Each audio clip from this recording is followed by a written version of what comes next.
നാട്ടിക ഫറക്കയിലെ ശ്രീനാരായണപുരം മുതൽ ഏങ്ങണ്ടിയൂർ വരെയുള്ള 10 പഞ്ചായത്തുകളിലെ കുടിവെള്ളക്ഷാമം പരിഹരിക്കാൻ നടപടികൾ സ്വീകരിക്കാൻ ഹൈക്കോടതി കേരള വാട്ടർ അതോറിറ്റിക്ക് കർശന നിർദ്ദേശം നൽകി.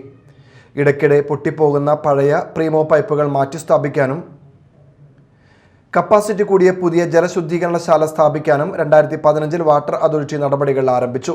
എങ്കിലും പദ്ധതി മുന്നോട്ടു പോയില്ല. ഈ സാഹചര്യത്തിലാണ് പൊതുപ്രവർത്തകരായ PA സീതി, PA കരുണാകരൻ എന്നിവർ അഡ്വക്കേറ്റ് ഷാനവാസ് കാട്ടകത്ത് മുഖേന ഹൈക്കോടതിയിൽ ഹർജി നൽകിയത്. താൽക്കാലിക സംവിധാനമെന്ന നിലയിൽ 10 പഞ്ചായത്തുകളിൽ ടാങ്കർ ലോറികളിൽ കൂടി വെള്ളമെത്തിക്കാൻ 2025 ഹൈക്കോടതി ഇടക്കാല ഉത്തരവ് നൽകിയിരുന്നു. ഇതിനിടയിൽ ഈ മേഖലയിലെ കുടിവെള്ള പ്രശ്നങ്ങളുള്ള സ്ഥലങ്ങൾ സന്ദർശിച്ച് റിപ്പോർട്ട് സമർപ്പിക്കാൻ ജില്ലാ കളക്ടർക്കും കോടതി നിർദ്ദേശം നൽകിയിരുന്നു. ഈ റിപ്പോർട്ടിന്റെ അടിസ്ഥാനത്തിൽ കുടിവെള്ളക്ഷാമം പരിഹരിക്കുന്നതിനുള്ള നടപടികളെക്കുറിച്ച് വാട്ടർ അതോറിറ്റി മാനേജിംഗ് ഡയറക്ടർ നേരിട്ട് ഹാജരായി വിശദീകരണം നൽകാൻ കോടതി ഉത്തരവിട്ടു. കോടതി ഇടപെടലോടുകൂടി മുടങ്ങിക്കിടന്ന പദ്ധതികൾക്ക് സർക്കാർ അടിയന്തര പരിഗണന നൽകി. ശ്രീനാരായണപുരം മുതൽ ഏങ്ങണ്ടിയൂർ വരെയുള്ള പഴയ പൈപ്പുകൾ മാറ്റാൻ സർക്കാർ 47 കോടി രൂപ അനുവദിച്ചതായും നവംബർ മാസത്തോടെ വർക്ക് പൂർത്തിയാക്കുമെന്നും കോടതിയിൽ ഹാജരായ മാനേജിംഗ് ഡയറക്ടർ ഉറപ്പു നൽകിയിരുന്നു.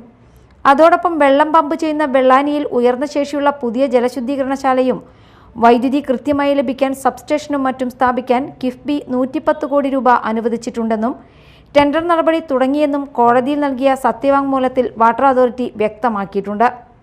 ഈ സാഹചര്യത്തിൽ ഇവ നടപ്പാക്കി ഈ മേഖലയിലെ കുടിവെള്ള വിതരണം ഉറപ്പാക്കണമെന്ന് ചീഫ് ജസ്റ്റിസ് അധ്യക്ഷനായ ഡിവിഷൻ ബെഞ്ച് കർശനമായി നിർദ്ദേശിച്ചുകൊണ്ട് ഹർജി തീർപ്പാക്കി. Media time, Kodungallur.